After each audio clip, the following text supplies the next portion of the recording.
నాయకులందరికీ మరి తెలంగాణ విజయ్ గారు డాక్టర్ శ్రీకృష్ణుడు ఆయన శివమురాజు గారు తర్వాత కిరణ్ కుమార్ గారు scholar central university OBC students association president, అట్లనే మరి ఇలా పెద్దలు మహిళలతో ఉండడం హ్యాపీ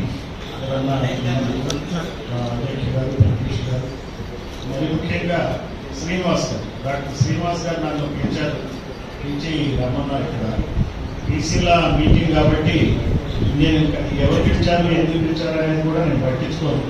వీలైతే ఎంత వీలైతే అంత వస్తాను. సో ఆయన పిలిచారు, ఆయన కూడా తెలంగాణ విజయ్ గారు చెప్పారు అనగానే నేను వెంటనే వచ్చాను. నన్ను పిలిచినందుకు ధన్యవాదాలు తెలియజేస్తూ ముఖ్యంగా ఏంటంటే మన ఈ రోజున సురేష్ గారు ఒక మంచి మాట చెప్పారు. సురేష్ గారు ఏం చెప్పారంటే మనకి సోషల్ మీడియానే మన అంశాలు ఎక్కడ బయటకు రావు, మెయిన్ మీడియాలో రావాలనేటువంటి అభిప్రాయాన్ని ఇచ్చారు. అంటే అందులో తొలివేలు రఘు గారి గురించి చెప్పారు. అది అక్షరాల సత్యం. ఆయనతో పాటు చాలా సోషల్ మీడియా ఛానల్స్ మనకి హెల్ప్ చేస్తున్నాయి కాబట్టి ఇప్పుడు కనీసం ఒక ప్రజల్లో తెలుస్తుంది అన్యాయం జరుగుతుంది. ఇంకో అట్లా తెలంగాణ విడుదల గారు మాట్లాడారు, లేకపోతే మరి ఒక్కొక్క లీడర్ మాట్లాడిన విషయాలన్నీ కూడా తెలుస్తున్నాయి. సో ఆ రకంగా ఈ రోజున తెలంగాణలో ముఖ్యంగా బీసీల చైతన్యం చాలా బాగుంది. అయితే కొన్ని పత్రికల్లో కూడా నేను గమనించాను. ఈ మధ్య విజయక్రాంతి పత్రిక కూడా బాగా మంచి కవరేజ్ బీసీల గురించి దాదాపు 89% కవరేజ్ ఇస్తా ఉంది.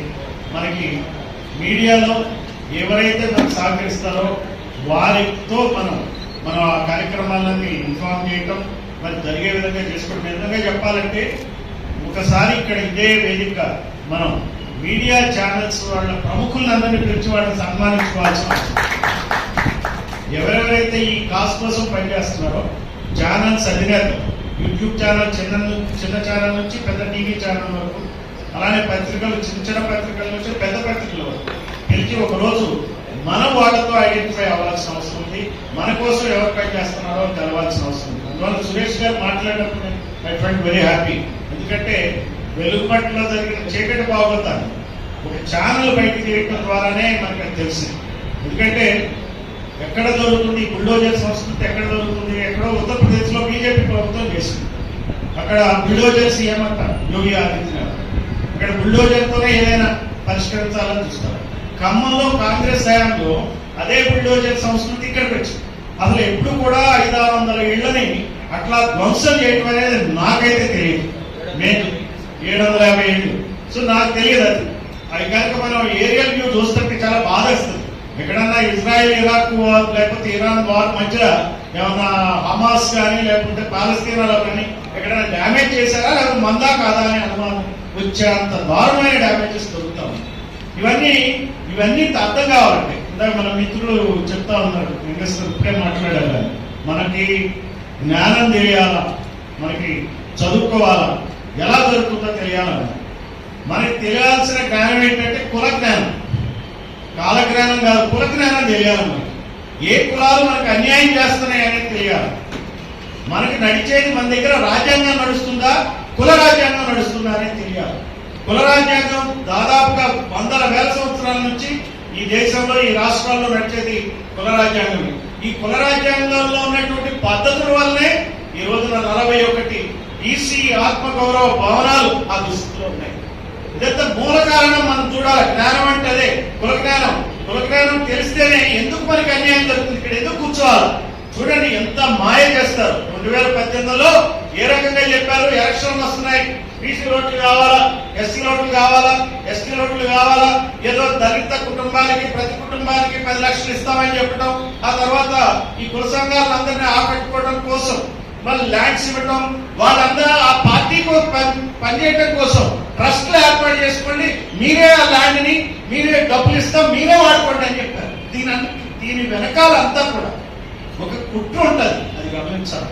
మనం పైనుంచి చూస్తే కనుక ఈ 42 భవనాల మధ్య దగ్గర ఉన్నటువంటి 42 కులాల వాళ్ళు, 41 కులాల వాళ్ళు ఎట్లా కొట్లాడుకుంటారు చూడాలా, ఆనందించాలనేది ఈ వర్గాల యొక్క ముఖ్యమైనటువంటి ఆలోచన.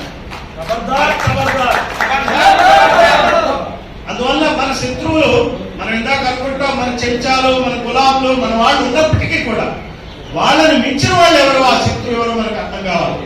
ఈ రోజున రాష్ట్రంలో ఎందుకు అన్యాయం జరుగుతుంది, ఆంధ్రప్రదేశ్ కానీ తెలంగాణ కానీ ఏ ఏ కులాలు రాజ్యం వెళ్తున్నాయి అనేది మనం తెలుసుకోవాలి. ఈ కులాలు ఎందుకు రాజ్యం వెళ్తున్నాయి, అసెంబ్లీలో వాళ్ళు అక్కడ ఎంతమంది ఎందుకు ఎన్నికవుతున్నారు, అసెంబ్లీలో ఎన్నికవడం కోసమే ఈ భూములు ఇచ్చారు అనేది మనం గుర్తుపెట్టుకోవాలి. అంతేకాని మన కోసం కాదు. వాళ్ళు ఎలక్షన్ లో మరి గెలవటం కోసం కార్పొరేట్ శక్తులకి వందల వేల ఎకరాలు ఇస్తారు. మనకి ఇచ్చింది గొప్ప కాదు.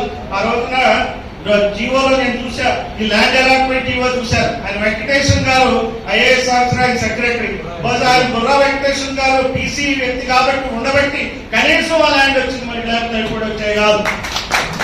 సో ల్యాండ్ ఇస్తారు, రకరకాల కిరికిరి పెడతారు. కిరికిరి పెట్టి మీరు కొట్లాడుకోండి, మీకు మీరుగా కొట్లాడుకోండి. కొట్లాడుకుంటే ఆనందం. మళ్ళీ ఎప్పుడు దీని మీద దృష్టి కేంద్రీకరిస్తారు? మనం వెళ్ళి అడగంగానే ఏం చేయరు. మీరు చూసుకోండి, వెళ్ళండి, ఫోటోలు దిగుతాం, పేపర్లో వస్తుంది, టీవీలో వస్తుంది, స్పందిస్తాం, చేస్తాం అంటారు. మళ్ళీ ఎలక్షన్ ముందే దానికి సరైనటువంటి పరిష్కారాన్ని సూచిస్తారు. ఎలక్షన్ అయ్యేటప్పటికి ఆ పరిష్కారం కూడా కాదు, మళ్ళీ కొట్లాడుకోవాలి. సో మన పని ఏంటంటే, మనలో మనం బీసీలో వివిధ రకాల కులాలు కాబట్టి కొట్లాడుకోవడం అనేది కావాలి. బీసీల ఐక్యం కావద్దు, ఎస్సీల ఐక్యం కావద్దు. ఎస్సీల మధ్య మరి చూడండి పాలామాదిగా తేడాలు పెట్టి 30 సంవత్సరాలు నడిపాడు ఆ పోరాటాన్ని. ఇప్పుడు క్రిస్టియన్లు అని చెప్పి వాళ్ళకి బాలామాదిగలు క్రిస్టియన్లు అయితే ఎస్సీ హోదా లేదని చెప్పి అదొక కీర్తి నడుపుతున్నారు. ఆదివాసులు పోలవరం ప్రాజెక్టు కింద 1,50,000 కుటుంబాలు వాళ్ళ భూములు, ఇళ్ళు, ఊళ్ళు అన్ని మునిగిపోతున్నాయి. 7 మండలాల్ని ఆ తెలంగాణ నుంచి ఆంధ్రప్రదేశ్ ఇచ్చినట్టు జరిగింది. ఏంటంటే ఆ పోలవరం గ్రామం ప్రాజెక్టు కింద ఆ 1,50,000 కుటుంబాల భూముల్ని మరి పోలవరం ప్రాజెక్టు కింద మునిగిపోతుంటే మరి వాళ్ళకి ఎవరికి ఎక్కడ ఇవ్వాలండి బెనిఫిట్? పోలవరం ప్రాజెక్టు కింద 10 లక్షల ఎకరాలు సాగులోకి వస్తున్నాయి, వాడికి బెనిఫిట్ అవ్వాలి కదా. ఈ ఎవరి భూములు అయితే పోతున్నాయి వాడికి ఇవ్వాలి కదా, ఇవ్వలే. ఇవ్వకుండా ఎక్కడెక్కడో భూములు ఇస్తున్నారు, ఎంతో కొంత ఇస్తున్నారు, ఇవ్వాల్సినంత ఇవ్వట్ల. అంటే ప్రతి ప్రాజెక్టు కింద బెనిఫిషరీ ఎవరు ఉండాలి? నష్టపోయిన వాళ్ళు బెనిఫిషరీ ఉండాలి.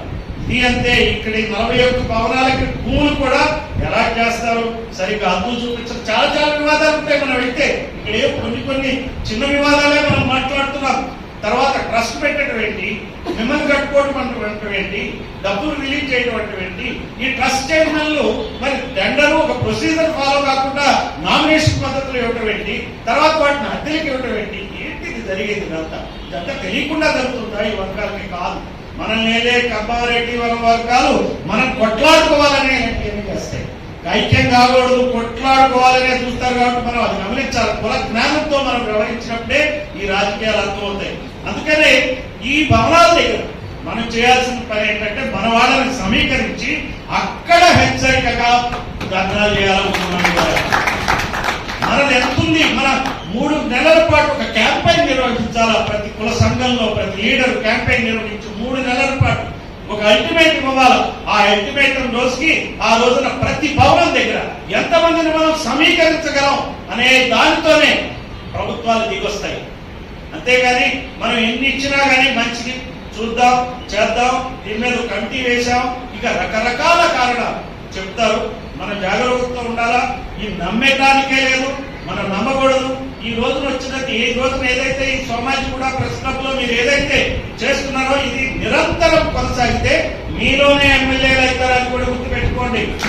దీన్ని వేదికగా మీలో ఎమ్మెల్యేలు కావాలా. రేపు పొద్దున వచ్చేటువంటి ప్రతి ఎలక్షన్ లో కంటెస్ట్ చేసే విధంగా తీసుకోవాలి. ఆ రకంగా ముందుకెళ్ళాలి. ఇదేదో ఒక భవనం కట్టుకున్నాం అయిపోయిందంటే కాదు.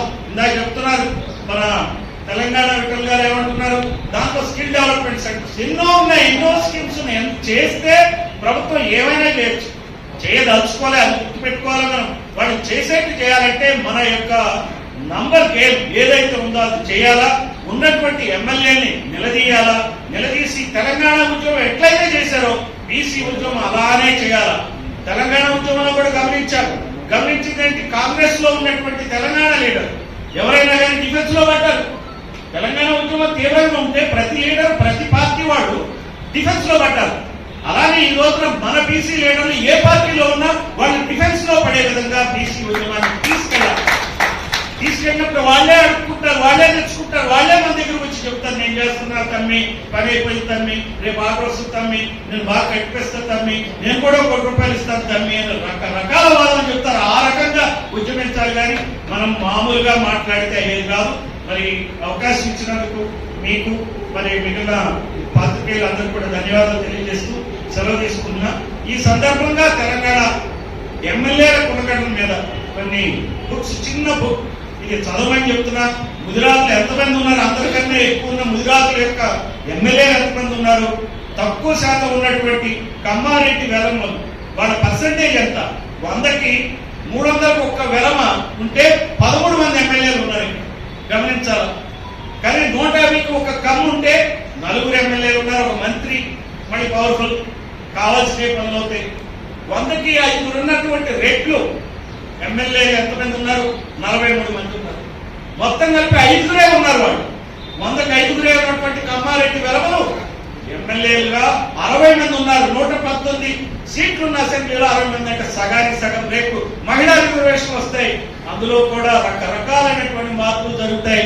వాళ్ళ భార్యల్ని రకరకాల పద్ధతుల్లో, ఈవెన్ రిజర్వేషన్ ఉన్న రిజర్వేషన్ లో కమ్యూనిటీ పెళ్లి చేసుకునైనా సరే ఎమ్మెల్యేలుగా నిలబెట్టుకునేటువంటి ద్రోహపూరితమైన చర్యలు జరుగుతాయి. ఈ ఇండియన్ కాన్స్టిట్యూషన్, ఈ రాజ్యాంగాన్ని వాళ్ళ యొక్క రాజకీయ ఎన్నిక ప్రక్రియ ద్వారా వాళ్ళ చేతుల్లోకి తీసుకుని కుల రాజ్యాంగాన్ని అమలు చేస్తున్నారనే విషయం గమనించాలని చెప్పి, ఆ జ్ఞానంతో ముందుకు పోవాలని చెప్పి, దానికి సంబంధించి ఒక చిన్న బుక్లెట్ నేను ఇస్తాను. ఈ సందర్భంగా ప్రదర్శించడానికి కోరుతున్నా. దాన్ని కవరేజ్ చేసిన ఒక చిన్న మెటీరియల్ కూడా విజయక్రాంతిలో వచ్చింది, అది కూడా చదవమని చెప్పి కోరుతూ సెలవు తీసుకున్నాను. Thank you.